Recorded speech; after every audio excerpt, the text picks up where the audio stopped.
우리 같이 인사 나누겠습니다. 잘 될 것입니다. 함께 소망의 인사 믿음으로 해주십시오. 우리 박현우 집사님이 홍콩에 가셨다 몇 달 만에 이렇게 오셨어요. 감사해요. 몇 년 전에 TV MBC 드라마에서 선덕 여왕을 방영한 적이 있었죠. 거기서 긴장 인물로 소위 파무파탈에 해당되는 미실이라는 여성이 나옵니다. 모든 남성들을 장악하고 현실 정치를 이끌어가는 그런 절대 실세였죠. 그 미실이가 왕실로부터 위협을 당하게 될 즈음에서 그는 신라의 24대 진흥황의 어릴 적에 있었던 소엽도 이야기를 끄집어내요. 아마 진흥황이 어렸을 적에 그 무용담을 얘기한 건데요. 그러니까 진흥황이 어렸을 때 호랑이가 자신의 팔을 물게 됩니다. 보통 사람은 끄집어내는데 힘을 쓰는데 이 진흥황은 손을 더 속으로 깊숙이 집어넣어서 마침 소엽도를 갖고 있었기 때문에 이게 단검, 조그만한 칼이죠. 이 칼을 호랑이 목 쪽으로 집어넣어서 숨통을 끊어버리는, 그래서 호랑이를 잡았다. 이걸 가지고 진흥왕이 하나의 왕의 어설리티인 권위를 아마 상징하기 위해서 내놓은 이야기일 텐데요. 이 이야기를 가지고 미실이라는 여성이 왕실로부터의 위협을 당하게 되면서 왕실을 바꾸고 자기가 최초로 신라의 왕이 되고자 꿈을 꿉니다. 자기 스탭들에게 그런 얘기를 하게 된 거죠. 아마 아담 이후에 이 땅에 왕 노릇한 한 진짜 실세가 하나 있었으니 그게 아마 사망일 거예요. 죽음일 겁니다. 이 세상에 아무리 무서운 것이 있다고 해도 죽음보다 더 무서운 건 아마 없을걸요. 질병이 무섭죠? 죽음만 안 해주면, 죽음만 데려가지 않으면 괜찮은 거죠. 그래도 사망보다 무서운 건 사실은 없어요. 사망이 실제적으로 왕노릇하던 그때에 예수께서 사망과 싸워 이기시고 부활하신 이 이야기를 통해서 영생, 즉 생명이 왕노릇하는 세상으로 바꿔놓으신 사건, 이것이 예수님의 부활 사건입니다. 실제 우리가 부활주일이 4월 이쪽 저쪽에서 부활주일이 이루어지는데요. 사실은 52주가 작은 부활주일이에요. 고난주일이 없습니다. 고난주간은 있어도. 그래서 모든 52주 주일 예배는 축제가 돼요. 부활하신 예수 그리스도를 높여드리고 예배하는 의식이기 때문에 오늘 그 예수께서 십자가에 돌아가시고 3일 만에 다시 부활하신 오늘 부활의 선포, 이 말씀이 우리에게 참 은혜가 됐으면 좋겠어요. 아마 이 부활의 증인, 첫 번째 증인은 막달라 마리아와 다른 마리아 두 여성이 증인으로 서게 됩니다. 참 많은 증인들이 있어야 하는데 여성들, 하찮게 여기던 천한 신분이었던 여성들이 예수님의 부활의 증인이 돼요. 제자들이 있어야 할 그 자리, 많은 유대인들이 하나님의 말씀을 잘 아는 사람들이 섰어야 할 그 자리에 참 비천한 여성들이 예수님의 부활의 증인으로 섭니다. 아리마대 사람 요셉이 예수님의 장세를 지내고 돌아갔을 때도 이 두 여성은 무덤을 지키고 슬픔을 끝까지 표현했던 사람. 하지만 이제 안식일이 시작됩니다. 안식일에는 시체와 가까이 할 수, 부정한 어떤 물체와 가까이 할 수 없다는 안식일의 법 때문에 그들은 어쩔 수 없이 집으로 가요. 하지만 몸은 집에 있지만 마음은 예수님의 시신에 있어요. 무덤에 있어요. 그래서 아주 손꼽아 학수고 대하며 안식일이 지나기를 기대합니다. 그리고 안식 후 첫날, 아직 비명, 그 새벽이죠. 그때 일찍이 이 두 마리아는 무덤으로 달려가요. 가보니까 큰 지진이 일어났어요. 그리고 어,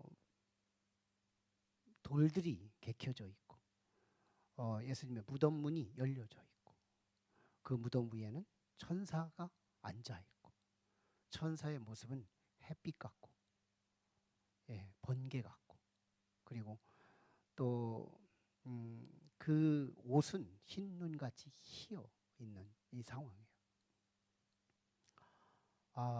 이런 상황 속에서 마태가 여기서 한 가지 예수님의 부활 사건을 기점으로 다른 복음서에 다루지 않는 한 가지 특징이 뭐냐면 큰 지진을 다루었다는 거예요. 큰 지진이 일어났다. 초월적 이적을 통해서 예수님의 부활의 사건을 일으키는 그런 장면인데요. 이 얘기를 통해 마태는 뭘 말하고 싶은 거냐면 하나님의 절대적인 초월적 힘이 개입된 사건. 그러니까 자연의 이치로 부활하셨다는 사건이 아니고 인간의 어떤 요행으로 부활했다는 사건이 아니라 자연으로도 할 수 없는 그것을 그리고 사람으로도 할 수 없는 그것을 하나님으로 부활하셨다. 하나님이 일으키셨다. 이 얘기를 마태는 고요하게 하고 싶은 거예요. 다른 복음서에서 보지 못하는 부분이기도 하죠. 이 초월적 역할, 환경을 통해서 마태가 말하고 싶은 의도는 하나님께서 죽은 자 가운데 살리셨다. 사람으로는 할 수 없을 때 하나님으로는 할 수 있다. 부자가 낙타가 바늘기로 들어가는 것보다 어렵다. 구원받는 게 어렵다고 했을 때 나왔던 말이죠. 참 우리가 부활을 믿기가 가장 어려워요. 그렇지만 사실 이 부활에 대해서 가장 믿기 어렵지만 우리의 삶 속에서 부활을 가장 많이 지표하고 가리켜주는 예표들이 많습니다. 우리는 하룻밤 자고 옵니다. 저녁에 자지만 아침에 일어날 때 잠깐 전에 눈 감았는데 아침이에요. 거의 죽은 상태 아니에요? 우리는 죽음을 예표해요. 그리고 다시 부활을 가리켜줘요. 또 살아나 있어요. 많은 세포들이 우리에게 있지만 어렸을 때 세포로 늙을 때까지 그냥 지속되지 않아요. 많은 세포가 죽었다 다시 살아나고 죽었다 다시 살아나고 하면서 연속 동작을 통해서 우리의 인생이라고 하는 것이 채워집니다. 가을철이 되면 모든 나뭇잎들이 떨어져요. 죽었나? 수분 활동이 없어요. 영양분 활동이 없어요. 뿌리에서 공급해주는 어떤 공급원도 없어요. 거의 나무의 줄기는 죽은 상태예요. 그런데 새 봄이 되면 영락없이 새순이 돋아나요. 다 부활을 믿을 수 없는 이 세상 속에서 다른 건 다 믿어도 부활만큼은 믿기 어려운 상황 속에서 이 세상에 부활을 설명해주고 가르쳐주는 예표들은 너무 많더라는 거예요. 어쨌든 우리 주님은 하나님의 능력으로 부활하십니다. 큰 지진이 일어나자 정작 두려워하는 사람이 생겼으니 초죽음 상태. 그게 로마의 군인들이었어요. 로마의 군인들이 무덤을 3일 동안 지키게 됐잖아요. 그러니까 지키다 보니까 지진이 일어나죠. 돌들이 뽀개지죠. 산들이 갈라지죠. 땅이 갈라지죠. 굉음 소리가 들려지죠. 천사가 또 무덤 위에 하얀 번갯빛처럼 나타나고 흰 눈처럼 하얀 옷을 입고 있죠. 광채는 드러나죠. 초죽음 상태에 이르는 거예요. 아마 저들은 이런 마음일 거예요. 우리가 못된 짓을 해서 정말 모처럼 의인을 죽임으로 저승사자가 우리를 데리러 왔는 거 아닌가 하는 이 두려움이 압도되었을 거예요. 그런데요, 이 두려움이 악인들만 기습하지 않았다는 거예요. 의인이었던 예수님을 그토록 사랑했던 무덤까지 시체까지 사랑해서 주님에게 찾아갔던 막달라 마리아와 다른 여성, 예수님을 사랑하는 사람, 즉 성도, 우리 성도와 같은 사람, 이 사람들에게도 두려움은 왔더라는 거예요. 같은 상황이었으니까요. 여기서 우리는 모든 인류는 강한 듯하지만 약하다는 인간의 약한 점을 드러내는 사건이 됩니다. 의인이건 악인이건 초월적 하나님의 위협 앞에서 누구든지 두려울 수밖에 없는 인간의 연약함을 그대로 드러내고 있는 점이에요. 하지만요, 여러분, 막달라 마리아와 다른 마리아에게 천사도 예수님도 공통되게 권면한 말이 하나 있으니 그게 뭔지 알아요? 무서워하지 말라. 두려워하지 말라. 여러분, 성도는 두려움이 허용되지 않는다는 거예요. 성도는 두려움을 허용하지 않는다. 왜? 이 두려움은 껍데기요. 사실은 그 두려움 속에 들어가 보면 어마어마한 큰 기쁨이 숨어 있기 때문이에요. 이걸 알고 계신 천사, 알고 계신 예수님은 한결같이 두 여인에게 뭐라고 말하느냐? 두려워하지 말라. 즉 무서워하지 말라. 5절, 10절에서 무서워하지 말라는 말을 공통으로 권면하고 있다는 거예요. 여러분, 로마의 병사들이 초죽음이 되어 있었지만 그들을 향하여 무서워하지 말라고 한 분도 말씀하지 않았어요. 로마의 병사들에게, 주변에 어떤 사람에게 두려워하지 말라고 하지 않습니다. 그들의 두려움은 진짜 두려움의 대상이고 실세이기 때문에. 그러나 믿음의 사람은 두려움을 허용하지 않아요. 오늘 우리는 그리스도 안에서 이 평안을 누릴 수 있기를 축원합니다. 자, 그래서 이제 천사의 오늘 이 복음 속에 들어가게 되는데요. 오늘 본문은 세 가지 이야기 토막으로 나누어집니다. 하나는 부활의 상황적인 배경이 있고요. 천사들의 간접 복음이 있고요. 예수님의 직접 증언이 있는 거예요. 오늘 본문의 상황입니다. 상황. 이런 상황 속에서 우리 주님은 직접적인 개입을 통해 그리스도를 부활시켰다라고 하는, 예수님의 사심은 하나님이 일으키셨다는 것을 분명히 해주고 있어요. 이제 천사의 간접 증언. 천사는 이 여성들에게 세 가지 이야기를 합니다. 하나는 무서워하지 말라. 똑같은 말이죠. 무서워하지 말라. 또 하나는 예수가 부활하셨다. 예수가 일어나셨다. 예수가 사셨다. 오늘 이 복음이 순수하게 우리의 마음속에 영입될 수 있기를 축원합니다. 아멘. 예수님 부활하셨어요. 이거 약속 있는 거기에 때문에 오늘 우리의 마음으로 영접할 필요가 있어요. 예수님 부활하셨습니다. 아멘. 예수님 부활하셨어요. 예수님 부활하신 것이 우리에게 손해볼 거 하나도 없어요. 오히려 약속 있는 쪽에 내 마음을 실는 건 지혜로운 거예요. 예수님 부활하신 건 우리와 직결돼요. 우리의 인생의 문제가 해결되는 가장 중요한 여건을 이룹니다. 예수님 부활하셨다. 그리고 마지막에 사명을 위임합니다. 이 여성들에게. 떨고 있는 제자들을 찾아가서 예수님 살아났다고 알려라. 그리고 갈릴리에서 부활하신 주님을 만날 거라고 얘기하라. 내가 먼저 갈릴리로 가겠다. 주님, 이 천사가 복음을 전해요.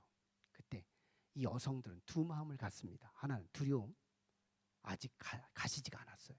또 하나는 큰 기쁨. 두 개가 섞여 있어요. 오늘 성도들의 현실과 같아요. 오늘 우리의 마음속에 어떤 부분에 외압의 두려움이 있고 어떤 부분에 큰 기쁨이 있어요.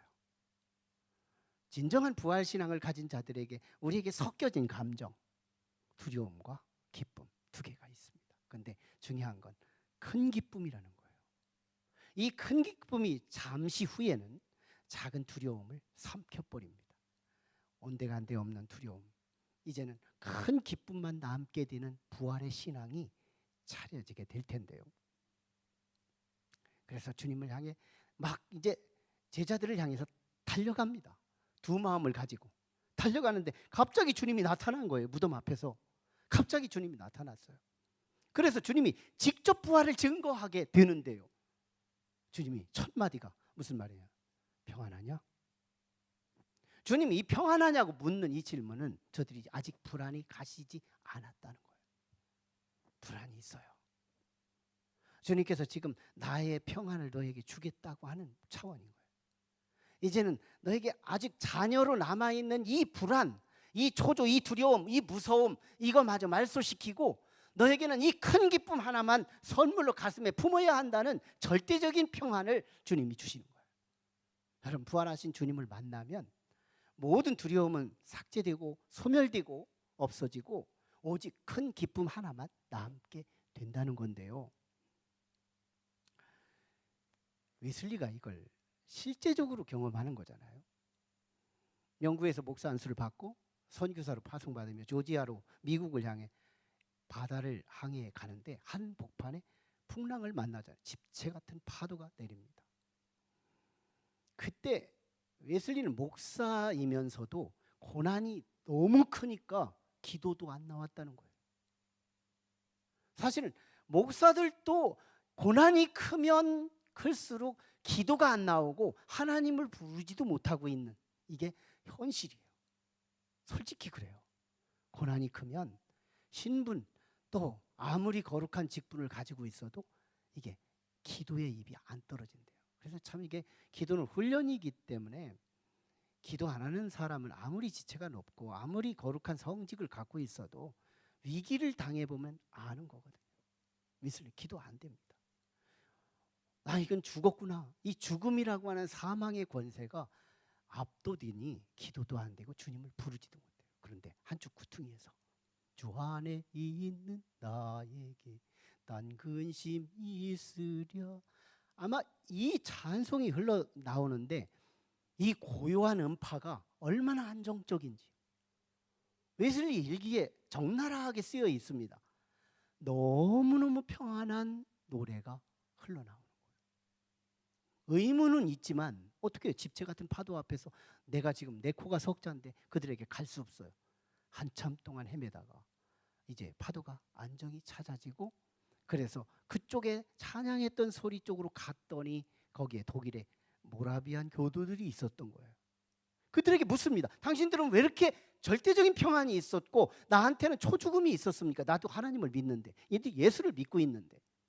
그들이 말합니다. 예수님은 부활하셨습니다. 그 부활하신 주님을 우리는 믿습니다. 저들의 오리지널 믿음을 보면서 웨슬리는 믿음이 없음을 깨달아요. 목사 안수까지 받았는데. 참 오늘 우리들은 깊은 고난 속에서 우리의 믿음의 유무가 드러난다는 거. 나중에요, 조지아 선교에 실패하고 돌아와 영국에 와서 모라비안 교도들을 만나며 성경을 다시 보니 믿음이 없는 자가 됩니다.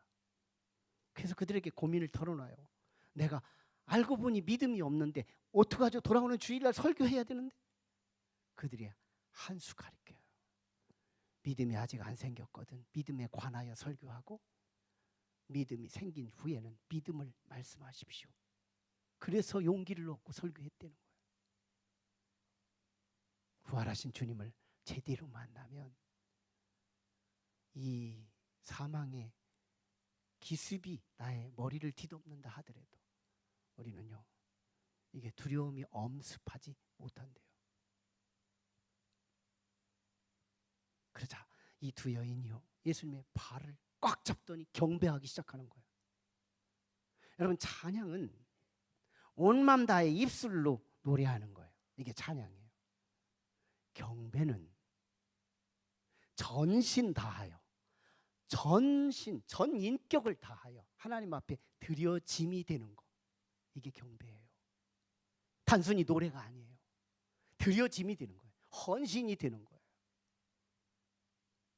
참, 그래서 찬양하는 사람은 많지만 경배하는 사람이 드문 시대에 지금 살고 있습니다. 이 여성들의 마음을 뜯어봐요. 지금 부활하신 주님을 만나는 순간 너무 기뻐요. 감up해요. 그래서 그들은 주님의 발밑으로 쭉 주저앉습니다. 겸손이 묻어나요. 그리고 발 냄새 날지도 모르잖아요. 샌들을 신었는지 뭘 신었는지 아무튼 거기서 냄새가 풍풍 나는 발을 붙들고 무슨 경배가 해요. 상관없습니다. 주님이 살았다는 이 기쁨이 냄새 따위가 나를 방해할 수 없는 거예요. 주님에 대한 너무너무 기쁨. 주님의 얼굴을 보며, 아니에요, 발. 이것도 사랑할 수 있다면 주님은 모든 것을 사랑할 수 있는 전인적 사랑, 올인적 사랑.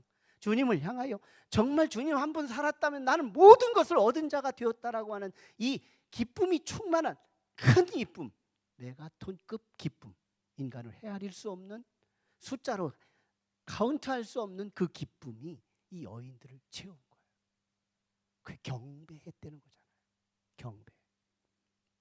그리고 주님이 두 가지를 말씀합니다. 무서워하지 말라. 아까 똑같은 말이죠. 근데 천사가 무서워하지 말라는 건 단순히 이 이적 때문에 돌들이 와서 자기 때릴까 봐, 천사가 저승사자처럼 데려갈까 봐, 이런 자연의 어떤 조화 때문에 두려워하는 것이 말소되기를 원했다면 예수님이 무서워하지 말라는 건 지금까지 일어났던 그 상실감에 대한 위로였다는 거예요. 위로. 주님은 인격적 위로를 줍니다. 부활하신 주님을 만나는 사람마다 이 위로를 받지 못하는 사람이 없다는 거예요. 여러분, 부활하신 주님이 오늘 우리의 남은 상처, 세상에서 어떤 모습 때문에 상처가 있고 상실감이 있는지 모르지만 그 부분에 주님의 크신 위로가 있어지기를 주의 이름으로 축원합니다. 자, 그런데 우리 주님이요, 제자들을 향하여 이렇게 말합니다.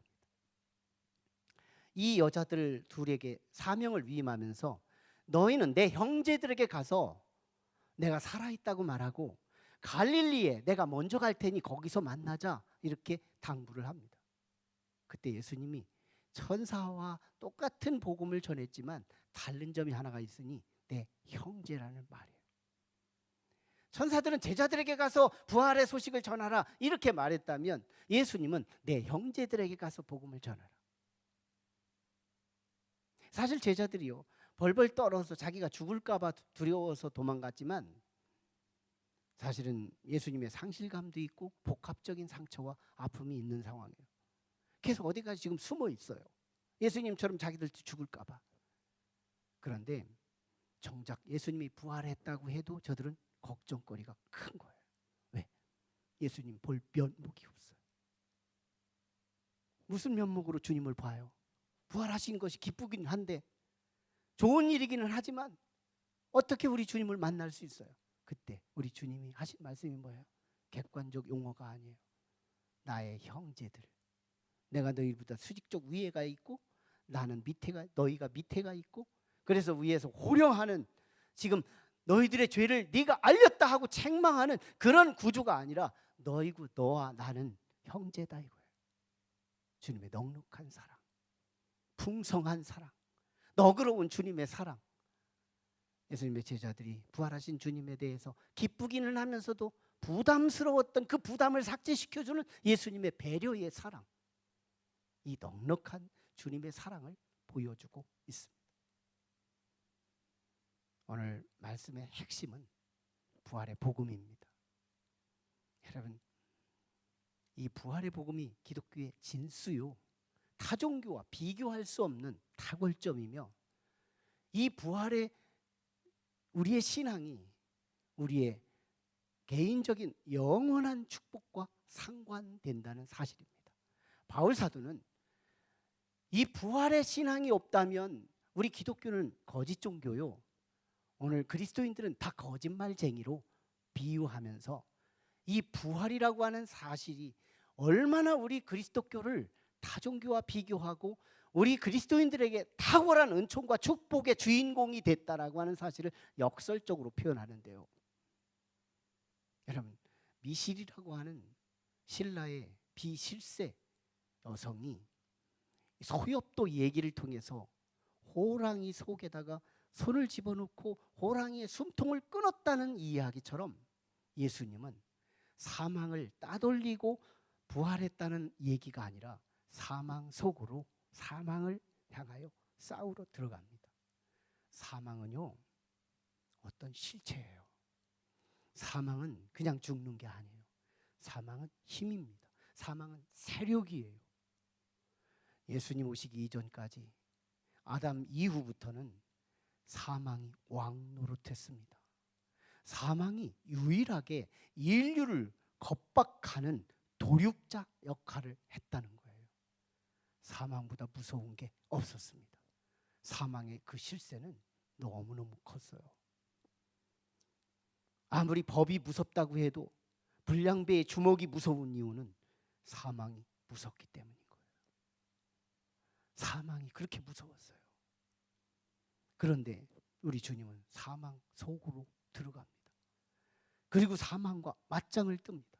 그리고 사망의 나름대로 주님이 가진 소엽들을 가지고 사망의 숨통을 끊어버리는 거예요. 사망을 죽인 사건. 예수님이 부활하셨다, 죽었다, 살아났다, 이 개념이 아니에요. 예수님이 왜 부활하시는 이유가 뭐예요? 뭐 하고 부활하신 거예요? 뭔가 이루고 부활하신 거예요. 부활의 공로, 부활의 실제적인 효과, 그게 뭐냐? 사망을 이긴 거예요. 여러분, 이 사망을 이겼다라고 하는 이 부활의 기쁨, 그래서 이 세상이 생명이 왕노릇하는 세상으로 바뀌었다는 정보, 이것이 굿뉴스가 되고 오늘 우리에게 복음이 되고 있다는 점입니다. 오늘 이 부활의 이 기쁜 소식이요, 정말 오늘 죽음이라고 하는 세계를 달리 해석해 주게 되는데요. 요한계시록 14장 13절에는 지금 이후로 주 안에서 죽는 자는 복이 있도다, 이렇게 말합니다. 이 부활 사건이 만들어낸 작품인데요, 예수님이 그냥 단순히 생물학적으로 죽었다, 생물학적으로 부활했다, 이 개념이 아닌 거예요. 주님이 부활하신 이 증거가 뭐냐? 사망을 이기고 나왔다는 얘기거든요. 사망의 문제를 해결했어요. 우리 그리스도인들은 죽음의 문제를 이미 해결한 거예요. 그래서 죽음은 신비입니다. 죽음은 허세만 남은 거예요. 죽음의 실세는 숨통이 이미 끊어졌어요. 죽음의 허세만 남았어요. 죽음의 껍데기만 남았어요.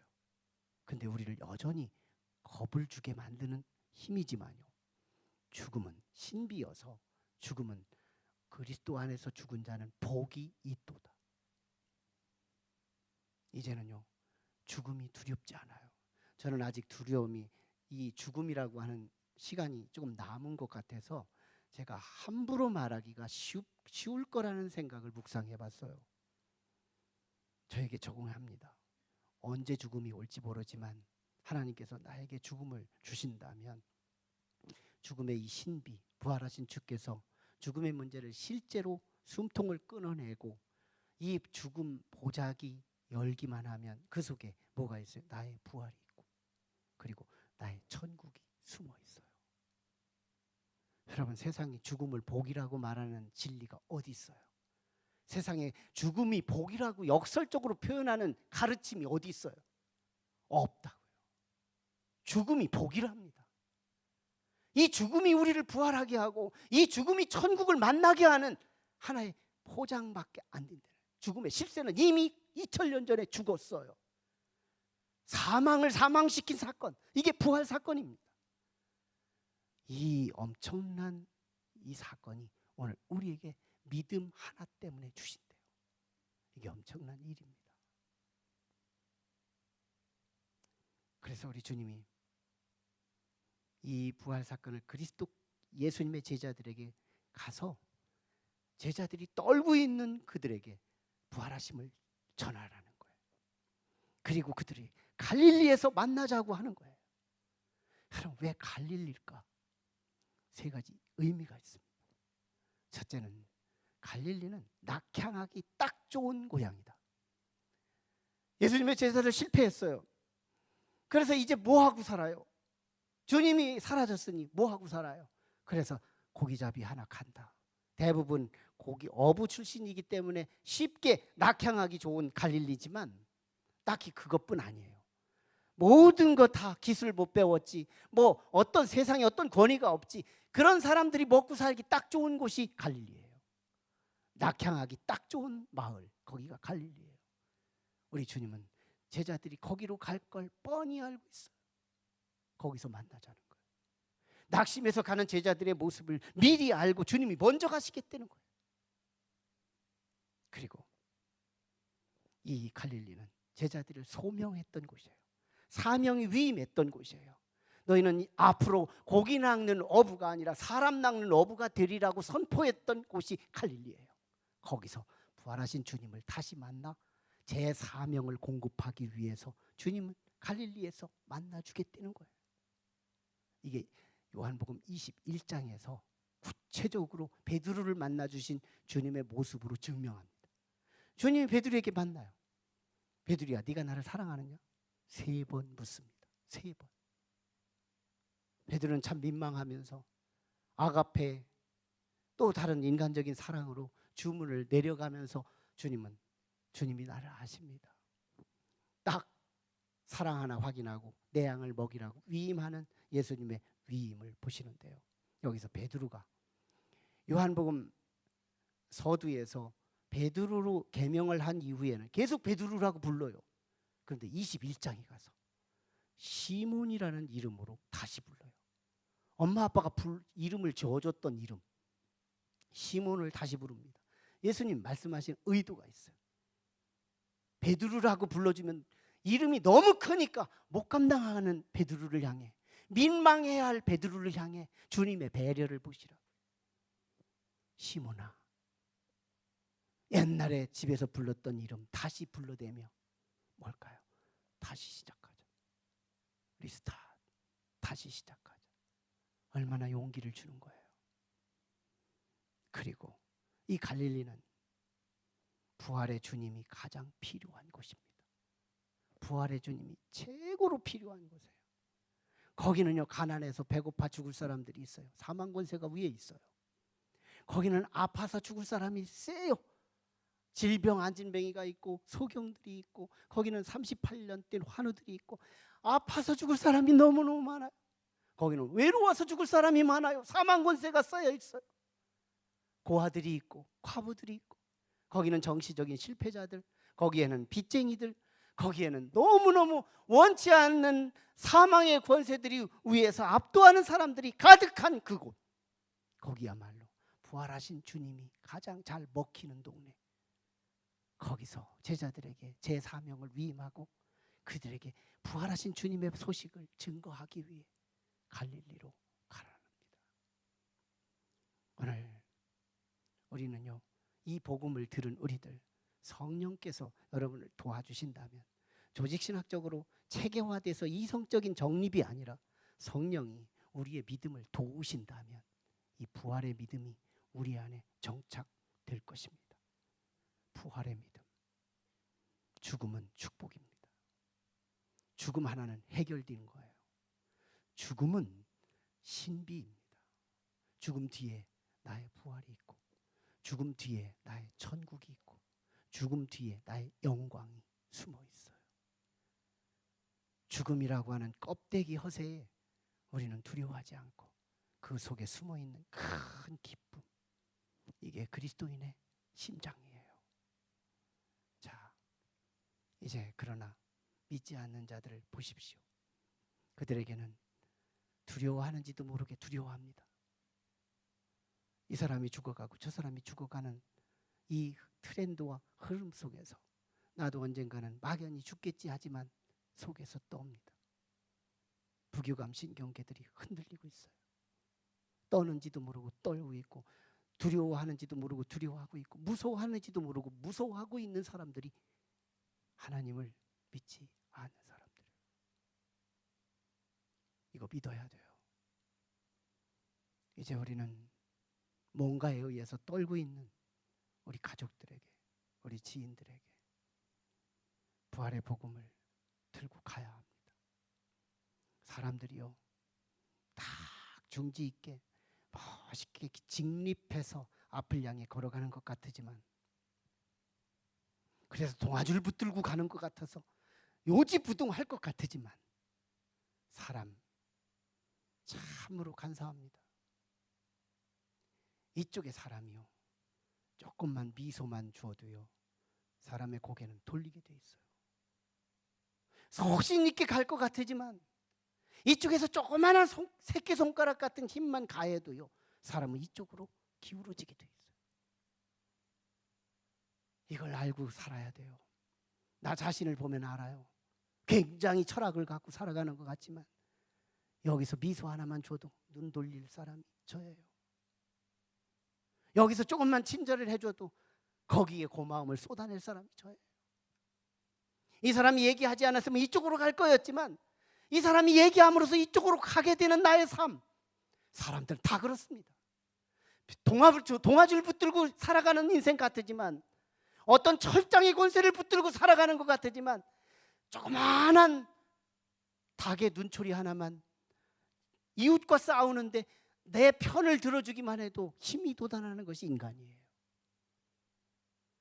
부활의 주님을 만나 확신 있는 말 한마디가 하지 않았을 때는 아무 일이 안 일어나지만 하고 나면 오히려 저들이 움직움직 한다는 거, 이게 믿음이에요.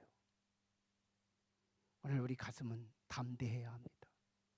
사망을 새롭게 이해해야 합니다. 사망은 사망했습니다. 예수님의 부활은 사망의 권세를 이기시고 부활하신 거예요. 사망의 힘을 죽여놓고 부활하신 거예요. 그 이후로는 사망은 껍데기만 남았어요.